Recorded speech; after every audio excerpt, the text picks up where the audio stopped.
मिली भगतरे खाइदेले मुग मंजी मुग विहन हड़पर मास्टरमाइंड सरपंच एवं ग्राम पंचायत कृषि अधिकारी।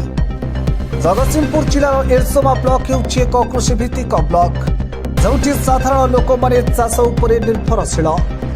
विगत धान फसल को काला बैशाखी तांडवरे चाषी मेरुदंड भांगी जाइथिबा बेले राज्य सरकार पक्षर चाषी मान अंटा सड़किबा पई चाषी मान गुरुत्व दे चलित वर्ष खरीफ ऋतु में मुग कोलथ बिरी और पनीपरिया चाष करी किपरि आगको बढ़िबे और परिवार प्रतिपोषण करेंगे से प्रथम चाष को गुरुत्व देउछंती।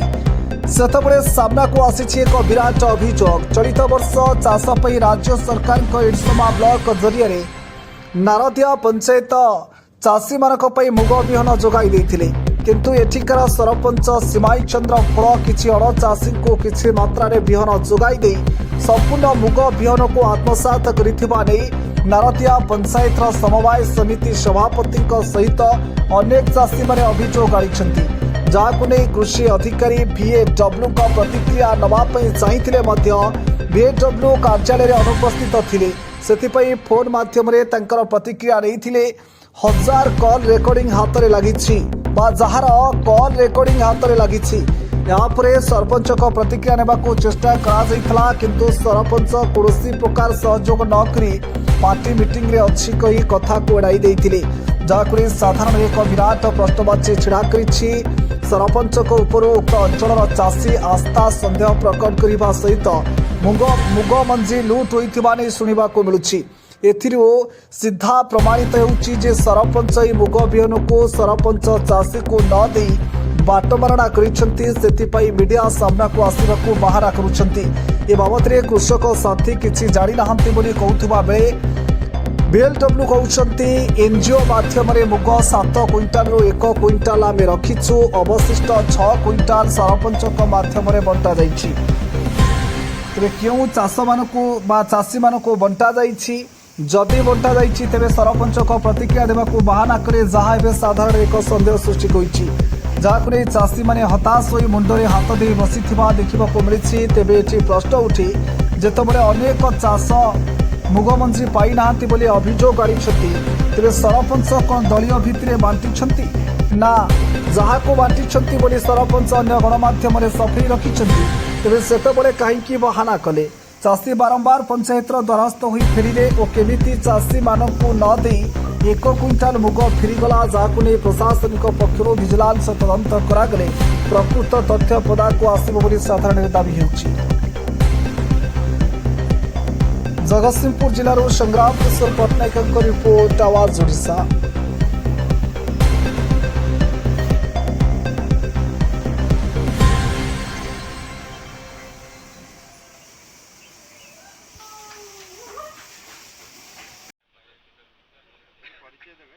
मो ना विश्वरंजन चौधरी मो नारदिया पंचायत जड़े चाषी और बासिंदा। खरीफ ऋतु में मुग फसल मुग सरकार आज्ञा अभियोग अभियोग यह कि जे प्रत्येक वर्ष आम पंचायत को मुग बिहन आसे ए वर्ष आसीथिला किंतु आमे शतकड़ा 90 रु 95% चाषी पाइना जदि पाइना मुझे आग कृषि साथी को आग पचारि फोन माध्यम पचारि दिलीप नायक जी अच्छा सचला नायक मु दी जन पचारि मु कहली दीदी आईपर कि मुग मंजी आसीला आम एपर्त चाषी मैंने पाइलु ना है कौन आम पाइलु टे ना देखो एथरिक आम दायित्व किसी ना प्रत्येक वर्ष आम दायित्व रुहे आम मुग मंजी बांटू किंतु एथर VAW मैडम जेहतु दायित्व नहीं VAW मैडम से कौन कर सरपंच माध्यम सब जगह डोनेसन कर सरपंच क्या देवे क्या नदेवे सरपंच साथी से आम कि जानूना है मुझे बुझी सारापर मुझे सेकेंड दुई जन सहित कथा सारापर ग्राम सहित कथा सारापर सचल नायक आ दिलीप नायक सहित कथा सारापर मुझे VAW मैडम को लगेली फोन मु कहली मैडम मु नारदिया पंचायत कहूली मो ना विश्वरंजन चौधरी मो आपा ना विचितरंजन चौधरी मु जड़े भल चाषी मोर दोफसली जमी अच्छी आम 3 एकड़ 4 एकड़ अच्छी किंतु आम मुग बिहन पाइलु ना मैडम कौन पाइलु ना ନା ଆପଣଙ୍କର କ'ଣ ସରପଞ୍ଚ ସହିତ ପଡ଼ୁନାହିଁ କି? ସରପଞ୍ଚ ଯୋଗାଯୋଗ କରନ୍ତୁ, ସରପଞ୍ଚ ସହିତ ଯଦି ଭଲ ତାହେଲେ ଆପଣଙ୍କୁ ବିହନ ଦେବା। ମୁଁ କହିଲି ସରପଞ୍ଚ ସହିତ ଯଦି ନ ପଡ଼ିବ ତାହେଲେ ଆପଣ କ'ଣ ବିହନ ଦେବେନି? ଆମେ ଚାଷୀ ଯେ ପାଇବୁନୁ? ନା ଦେଖନ୍ତୁ ସେ ବିଷୟରେ ମୁଁ କିଛି କହିପାରିବି ନାହିଁ ହେଲା। ମୁଁ କହିଲି ତାହେଲେ ମ୍ୟାଡ଼ାମ୍ ମୁଁ ଗୋଟେ କଥା ଜାଣିବାକୁ ଚାହୁଁଛି ଯେ ଆମ ପଞ୍ଚାୟତକୁ କେତେ କୁଇଣ୍ଟାଲ ମୁଗ ଆସିଥିଲା ଏବଂ ଡୋନାମାଇଟ୍ ଆସିଥିଲା ଏବଂ ଔଷଧ ସାର ଆସିଥିଲା? ନା ଦେଖନ୍ତୁ ଏକଥା ମୁଁ କହିପାରିବି ନାହିଁ। ମୁଁ କହିଲି ମ୍ୟାଡ଼ାମ୍ କାହାକୁ ପଚାରିବି ତାହେଲେ? ନା ଆପଣ ସରପଞ୍ଚ ସହ ଯୋଗାଯୋଗ କରନ୍ତୁ। ମୁଁ କହିଲି ଆପଣ ହେଲେ ସର୍ବଶ୍ରେଷ୍ଠ ବ୍ଲକର, ଆପଣ ସବୁ ଦାନା ଦେଲେ, ଆପଣ କହିପାରିବେନି ତ କାହାକୁ ମୁଁ ପଚାରିବୁ ହେଲା।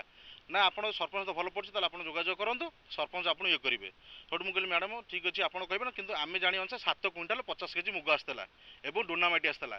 କିନ୍ତୁ ମୁଗ ଡୋନାମାଇଟ୍ ଘେରିବେଲାଙ୍କୁ ବିକ୍ରି ହେଲା ହେଲା। ମୁଗକୁ 6 କୁଇଣ୍ଟାଲ ବିକ୍ରି ହେଇକିରି ଏଠି ମଧୁଚନ୍ଦ୍ରିକା ଚାଲିଛି।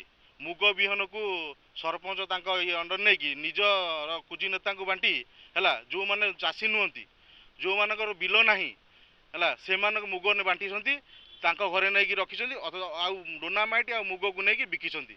ସେ ବାବଦରେ ମୁଁ କହିବା ପରେ ମୁଁ ଏବେ RTI ମାଗିବାକୁ ପ୍ରସ୍ତୁତ। ମୋତେ ସବୁଠୁ ଅଲଗା ଥ୍ରୋରେ ଭିଏଲ୍ଡବ୍ଲ୍ୟୁ ମ୍ୟାଡ଼ାମ୍ ଯୋଗାଯୋଗ କଲେ, ମୋତେ କହିଲେ ମୁଁ ଗୋଟେ ନାରୀ, ଯଦି ମୋତେ ତୁମେ ଯଦି ହଇରାଣ କରିବ ମୋ ଚାକିରି ଇଏ କରିବ, ମୁଁ ତୁମ ନାଁରେ ଗୋଟେ ନାରୀ ହିସାବରେ କେସ୍ କରିବି। ମୁଁ କହିଲି ଦେଖନ୍ତୁ ମ୍ୟାଡ଼ାମ୍, ମୁଁ ଆପଣଙ୍କ ସହିତ ଯେଉଁ 1 ମିନିଟ୍ କି 2 ମିନିଟ୍ କଥା ହେଇଛି, ମୁଁ ଆପଣଙ୍କ କଲ୍ ଆରମ୍ଭରୁ କଥା ହେଇଛି, ଶେଷ ପର୍ଯ୍ୟନ୍ତ କଥା ହେଇଛି। ତାପରେ ଯଦି ଆପଣ ମୋ ନାଁ କେସ୍ କରୁଛନ୍ତି କରନ୍ତୁ, କିଛି କହିବାର ନାହିଁ। କିନ୍ତୁ ମୁଁ ଚାଷୀ ହିସାବରେ ହେଲା, ମୋର ହକ୍ ଅଛି, ମୁଁ ଲଢ଼େଇ କରିବି ହେଲା।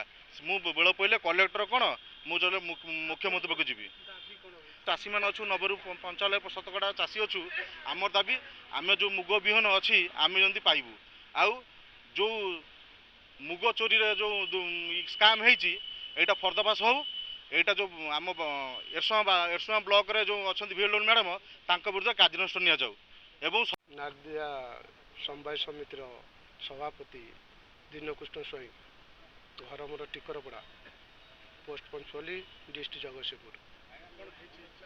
ଚାଷ ଭିତରେ ଆମର ମୁଗ ମଞ୍ଜି କ'ଣ ଆସିଛି, ବ୍ଲକ ଭିଏଲ୍ଡବ୍ଲ୍ୟୁ ମ୍ୟାଡ଼ାମ୍ ଆମର କୃଷି ବିଭାଗରୁ ଦେଇଛନ୍ତି, ମୋ ସହିତ ଯୋଗାଯୋଗ ନାହିଁ କି କିଛି କହିନାହାନ୍ତି, ଏ ବାବଦରେ କିଛି କହିନାହାନ୍ତି। ମୁଁ ବିଗତ ଦିନରେ ଶୁଣିବାକୁ ପାଇଲି ଯେ ସରପଞ୍ଚ ମୁଗ ମଞ୍ଜି ଆଣି ବାଣ୍ଟିଛନ୍ତି। ଏଥିପାଇଁ ମୁଁ ଭିଏଲ୍ଡବ୍ଲ୍ୟୁ ମ୍ୟାଡ଼ାମ୍ ସହିତ ଯୋଗାଯୋଗ କଲି। ଭିଏଲ୍ଡବ୍ଲ୍ୟୁ ମ୍ୟାଡ଼ାମ୍ କହିଲେ ଯେ ସରପଞ୍ଚ ଥ୍ରୋରେ NGO ସଂସ୍ଥା ଦେଇଛନ୍ତି, ମୁଁ ସେ ବିଷୟରେ ଅଗୋଚର, ମୁଁ ଜାଣିନାହିଁ। ଭିଏଲ୍ଡବ୍ଲ୍ୟୁ ମ୍ୟାଡ଼ାମ୍ ଆମର ଯିଏ କୃଷକ ସାଥୀ ଅଛନ୍ତି, ତାଙ୍କ ସହିତ ସଚଳା ନାୟକ ଟିକରପଡ଼ା, ତାକୁ ପଚାରିଲାରୁ ସେ କହିଲେ ମୁଁ ଭୁବନେଶ୍ୱରରେ ଅଛି, ମୁଁ ଏ ବାବଦରେ ଜାଣିନାହିଁ। ଭୁବନେଶ୍ୱରରେ ଅଛନ୍ତି। ସେ ତାଙ୍କର ତାଙ୍କ ଦେହ ଖରାପ, ଅସୁସ୍ଥ ହିସାବରେ ସେ କହୁଛନ୍ତି ଯେ ମୁଁ ଅସୁସ୍ଥ ହିସାବରେ ମେଡ଼ିକାଲରେ ଅଛି। ସେ ଭୁବନେଶ୍ୱରରେ ରହୁଛି। ଇଲିଗାଲ କାମ ଆମେ ତା ବାଦେ ଆଉ ଗୋଟିଏ କୃଷକ ସାଥୀ ଅଛି ଦିଲ୍ଲୀପ ନାୟକ, ସିଏ ବି ପାରାଦୀପରେ ରହୁଛନ୍ତି। ତାଙ୍କ ସହିତ ଯୋଗାଯୋଗ କଲି, ସିଏ କହିଲେ ଯେ